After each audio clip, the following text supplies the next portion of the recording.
We got Caitlin, we got Paige, we got Juju. Who do you think will shine the brightest? Well, that's exactly why I'm not picking Caitlin Clark. Matt, that girl Juju, she is the real deal. Juju Watkins ain't the same as Caitlin Clark. Playing in Los Angeles at USC is not the same as playing at Iowa. Well, Caitlin Clark was in Iowa, in the middle of nowhere. So she built a huge following right there in the state of Iowa, her home state. Caitlin Clark versus Juju Watkins. You've heard the names, you've seen the headlines. Is this the next great rivalry set to define women's basketball for years to come, or is something else going on here? The buzz is undeniable, pushed by major voices in sports media, but dive just a little deeper, look past the hot takes, and a question starts to form.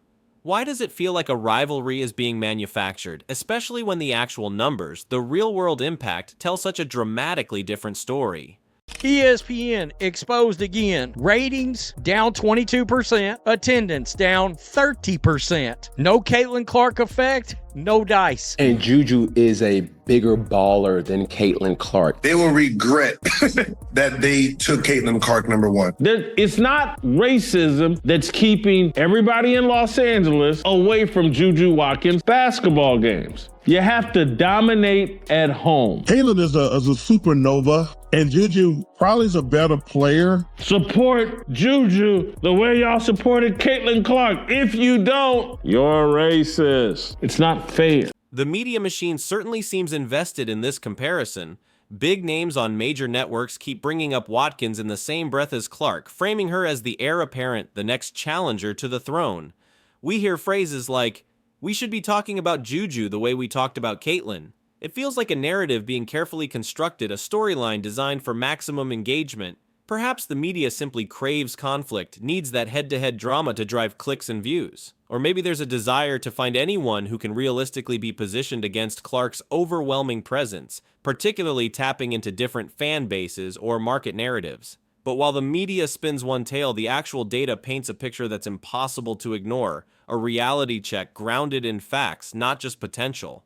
Yo, man, we should be talking about her the way we talked about Caitlin Clark last year. Juju gets covered all the time. I cover Juju. I talk about Juju. It's great for the game. The idea that Juju and Paige have not been covered is just false. Let's not sugarcoat it. Juju Watkins is not Caitlin Clark. She's not even close. And the numbers back it up. ESPN notes that the viewership for the first round was up 43% from 2023, with an average of 257,000 people watching the first 2 days, but it leaves out the record-breaking viewership from last year, where viewership averaged 469,000 in the 2024 first round. That number was boosted by a whopping 3.2 million tuning in to Caitlin Clark and Iowa's 91-65 win over Holy Cross. The difference between this year and last year represents a nearly 22% drop. Let's talk about Caitlin Clark's unprecedented impact, because the numbers don't just whisper, they roar. This isn't about potential, it's about proven history. She didn't just break scoring records in NCAA Division I basketball, she shattered them, surpassing legends across both the men's and women's games with a staggering point total. But her influence exploded far beyond the box score. They call it the Caitlin Clark effect for a reason. Arenas that once had rows of empty seats were suddenly sold out, packed to the rafters just to catch a glimpse of her electrifying play. When she entered the WNBA, ticket prices for Indiana Fever games and even their road games skyrocketed on resale markets, levels never before seen in women's professional basketball. Her NCAA championship game drew astronomical viewership, numbers that rivaled major men's sporting events. Her WNBA debut smashed viewing records. This isn't media hype, it's a documented cultural and economic tidal wave, driven by genuine fan frenzy and generational talent. Caitlin Clark is the GOAT. She signed my jersey. So happy, I'm crying. I'm so happy. This is the best day ever. Caitlin Clark effect seems to be crazier than year one. I love watching her score and just everything about her. They went the extra mile just to watch her play here. This is great news for women's basketball, period. She just brings so much passion to the game, and look at all these people that just want to come and see her. It is no secret that the Indiana Fever are the most popular team in the WNBA. It is good for the entire WNBA. Her influence is undeniable, backed by empty seats filled and broadcast records shattered. But does the buzz around Juju Watkins translate to the same level of real-world impact? Watkins is undeniably a gifted player. Her freshman scoring average at USC was remarkable, turning heads and earning accolades. She plays with flair and confidence in a major media market, Los Angeles. But when we look at the metrics that demonstrate broad, game-changing appeal, the comparison starts to wobble. Reports consistently surfaced about significantly lower attendance for many women's college games, even some featuring high-profile teams, unless Clark was on the court. Major network data revealed a sharp, undeniable drop in viewership for the women's tournament rounds once Clark's Iowa team was eliminated, or in broadcasts that didn't feature her. We're talking drops of 20, even 30% or more in some cases. This isn't meant to diminish Watkins' talent, but it's crucial evidence showing that the scale of their current impact, their ability to draw massive nationwide crowds and eyeballs, simply isn't comparable right now. The fan-driven groundswell just isn't there for Watkins on the same level. Attendance for the opening rounds of the Women's March Madness dropped from record numbers seen the previous 2 years when Caitlin Clark spiked interest in the tournament while leading Iowa to consecutive Final Fours. What the hell happened to 2024? Where's those numbers? Why are you not talking about it? We know why, because they don't want to come out and just admit the ratings are real down without Caitlin Clark. Contrast that with Watkins' outings. Her games? Rows of empty seats? The energy? Minimal. The hype doesn't match The disparity in crowd energy and viewership is stark, but maybe the comparison holds up when we look purely at their game on the court, or does it? Digging into the skills and stats reveals two very different types of players. Clark established herself not just as a scorer, but as a complete offensive engine. Yes, the logo threes were spectacular, but her nearly 9 assists per game in her final college season tell a deeper story. Her court vision, her ability to manipulate defenses and deliver pinpoint passes elevated her entire team. She controlled the flow of the game in a way few players, male or female, ever have. Her shooting range warped defenses, creating space for everyone else. Now look at Watkins. Impressive scorer, no doubt, averaging over 27 points per game as a freshman is serious business. Her athleticism is top tier, but the efficiency numbers raise eyebrows, a 3-point percentage hovering just over 30% compared to Clark consistently near 40% despite taking more difficult contested shots from deeper range. More telling, perhaps, are the assist numbers. Watkins averaged just over 2 assists per game. That points to a player who, at this stage, is primarily focused on getting her own shot rather than orchestrating the offense for others. On paper and on the court, they offer different strengths, but Clark's overall offensive command seems worlds apart, and then there's the pressure. I would have had 2 packages, the WNBA package, and then a separate, let's say, 15 to 18 game Caitlin Clark package. Where's that kind of frenzy for Juju? Nowhere. Her games just don't generate the same buzz. And Juju is a bigger baller than Caitlin Clark. I said it. I said it. Yeah. I said it. And it has nothing to do with black and the white. The statistics say what everybody needs to be knowing. Juju is a better athlete than Caitlin Clark. Show us the stats that you're referencing. I mean, come on. Being the focal point of the entire sport brings a level of scrutiny most athletes never experience.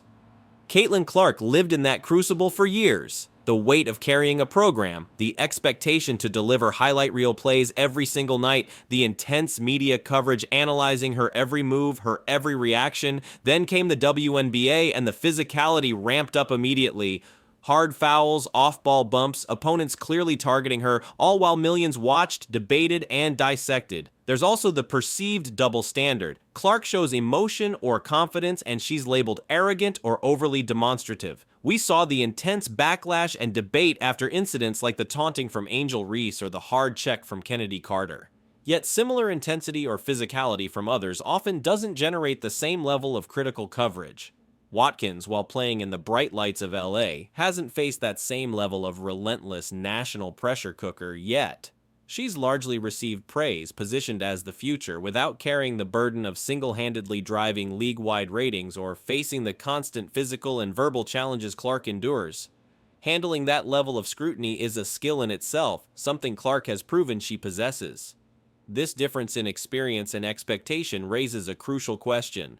Whether you like the Indiana Fever or not, whether you like Caitlin Clark or not, it has gotten to the point where we can no longer deny the fact that they are the biggest draw in the WNBA, and they proved that all of last season. Why the push? Why is this comparison being pushed so hard, so insistently by certain segments of the media and some fan groups? Is it purely a belief in Watkins' undeniable talent and future potential? Absolutely, that's part of it. The allure of the Los Angeles market certainly plays a role too. LA stars always draw attention, and the sports world always loves a good rivalry narrative.